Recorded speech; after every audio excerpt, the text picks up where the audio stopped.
welcome to Seen Through Glass. Now today's video is going to be higgledy-piggledy at best. Currently you join me in a Jaguar XE300 Sport. I'm in Hethel for Lotus's 70th anniversary, and I know I've got a ton of questions to answer about the Drive the World trip. Turns out running a YouTube channel whilst planning a round-the-world adventure isn't that easy to do. But anyway, I'm here right now trying to make some content for you all. So shortly I'm going to head inside to check out the 70th anniversary and then get back into this XE Sport, tell you why I'm in it and what I think about it, and then try to answer as many of your questions as possible.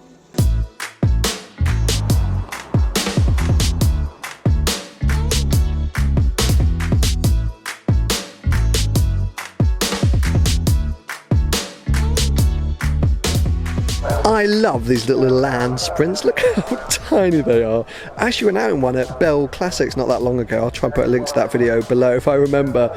But yeah, they're just these little midget cars. And so much fun in terms of a sort of achievable, usable classic. That is a super lightweight, fun little car. Now we are talking. Check out this Lotus Sunbeam from the classic Rally Monte Carlo. Firstly, anything with rally lights I am loving, but this has actually got the Jean Todt livery on it. I don't know if this is the actual car from back in the day or if this is just a sort of recreation, but Jean Todt obviously famously running the FIA these days and also ran the Ferrari Formula 1 team for many years. But yeah, classic rally cars, thanks to my dear friend Philip, have become one of my new obsessions, and I just think this thing looks absolutely awesome. It is so clean, which maybe a rally car shouldn't be, but yes, just look at those. I just want to put rally fog lights on everything these days.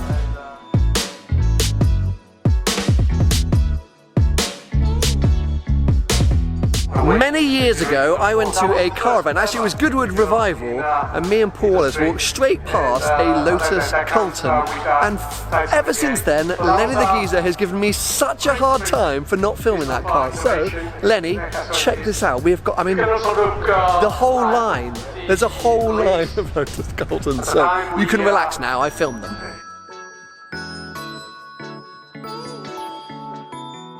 Now this is pretty insane. Later today, Lotus is going to be attempting to break a Guinness World Record for the most Lotuses in a convoy. They're going for 1,000 cars continuously driving in a convoy around their test track here. That's where they're pretty lucky, one of the few manufacturers that has a test track right next to their actual factory. So these are all customer cars lined up. It goes for miles, you're not going to be able to see it. I wish I bought my drone. But yeah, 1,000 or so Lotuses, I'm going to go with Lotuses, about 4 PM are going to sort of take off in a convoy to try and beat that Guinness World Record. It's pretty cool to see.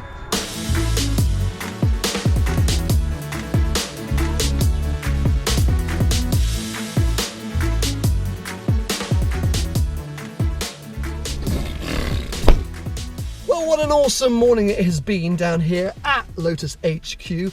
I don't feel like I really showed you guys enough of what was going on. There was lots of action on track, there were display runs, there was old classic F1 stuff going on, but I missed a lot of it, and mainly I was nerding out in the car park looking at the customer cars that had turned up. Anyway, I'm now back into the Jag XE300 and we're going to do a bit of driving around the local area so I can answer your questions and tell you about this car. I'm talking about answering your questions. Let's knock off a few now. Kicking things off, Stewie Metcalf has said, are you going to be releasing a route for us to follow for Drive the World, and where is the start line? Yes, a very detailed route will be coming on the Seen Through Glass website. Now, if you haven't checked out the new seenthroughglass.com site, go and do it now. There is a bit more information about Drive the World, more information than in my announcement video. So I list off the countries that are currently included in the route, but more to come. And then close to the start of the actual Drive the World adventure, I'll be unveiling a sort of members section for the Seen Through Glass website, where you'll be able to get sort of much more exclusive and detailed updates on Drive the World. Blair Henderson has said, will you be involving Wallace PJW and Mr. JWW? God, I'm speaking quick, aren't I? I think I'm just excited from all the Lotus activity. Will you be involving Wallace PJW and Mr. JWW or other UK YouTubers in Drive the World? I hope so. I'm hoping that throughout the year I get to work with and collaborate with tons of YouTubers, not just the UK lot. Fundamentally, I'm going to be traveling to loads of countries I haven't been to before, so hopefully I'll be able to link up with YouTubers in those countries. And finally, for now, Adam Douglas has said, will you be going around the UK? Of course. There will be a UK leg where I want to explore all the areas and parts of the UK I haven't done yet. So mainly up north. I've done very little up north. I'm embarrassed to admit. So anyway, let's leave Hethel for now. Get on the road. I'll tell you a bit more about this car, the 300 Sport, and answer some more of your questions.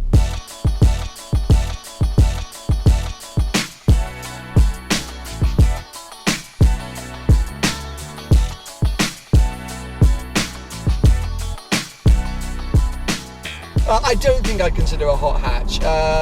So basically, the test drives for the My Next Car series, which is effectively the My Round the World car series, are starting next weekend. So Tony and I have already recorded the first test drive, and we've lined up a whole load of others over the next sort of week or so that we're going to be doing. So yes, stay tuned. A lot will become a lot clearer on that first test drive.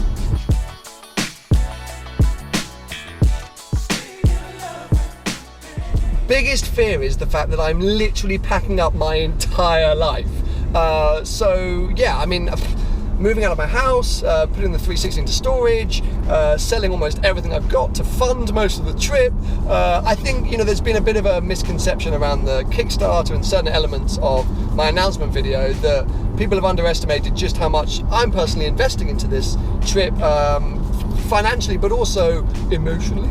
It's a huge commitment and a huge challenge. So I'm very daunted by, just how much I'm having to not give up, but put on hold in order to go out and make a ton of videos and a ton of content. Don't get me wrong, it's amazing that I'm going to be traveling around the world for a year. That's going to be an amazing adventure, but I'm doing it to make videos for you guys. So it's not purely selfish. A little selfish, but not purely selfish. Always giving it some.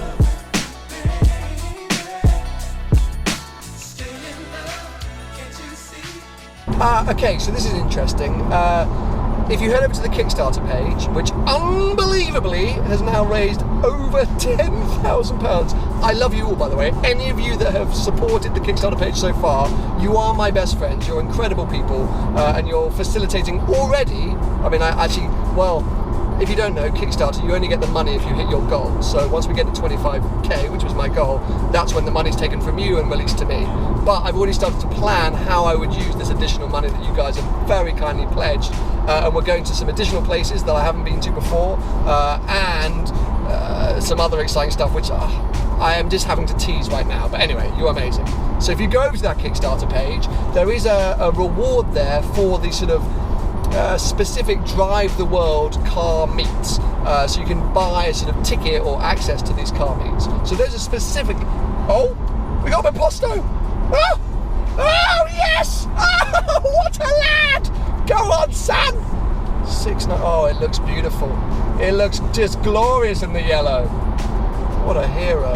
I know what it's like to drive one of those on the motorway, so that guy's a brave man. But anyway, yes, so there are specific Drive the World car meets that will be taking place in certain locations around the year. Over and above that, of course, I'm going to be attending as many sort of cars and coffees and things like that, and I'll be announcing in advance through the Seen Through Glass website where I'm going to be when, you know, any sort of big car meets or car events I'll try and get down to.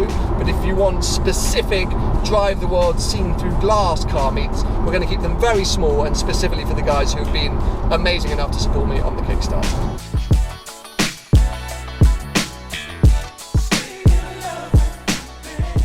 John Modball, Paul Wallace and Tony.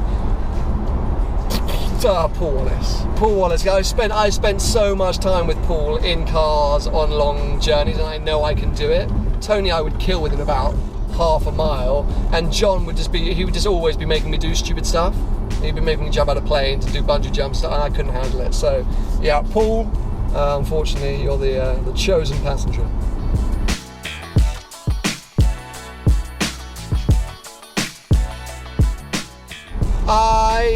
There's a lot of travel because, as I mentioned in the announcement video, it's that 12 months isn't actually that long to get around the world. So I'm not able to stay in places for that many days, which is a little frustrating, but I guess the nature of the scale of the trip. So yes, I think maybe the maximum in any one city or town will be 5 days or something.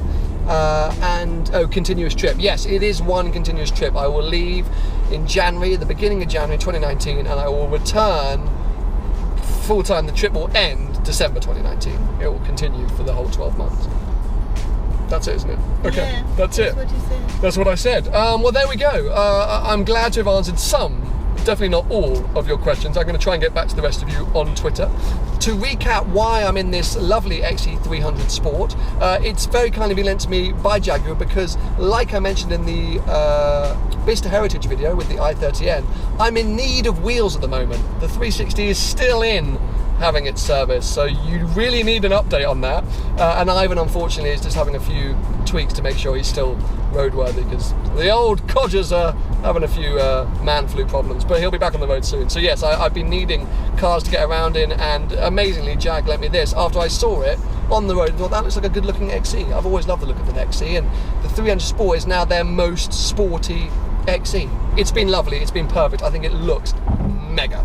I hope you've enjoyed today's video. Thanks once again to Lotus for inviting me down to their 70th anniversary. What a mega event. And I hope I've been able to answer some of your questions. Give it a thumbs up if you've enjoyed it, and make sure to subscribe for plenty more videos to come.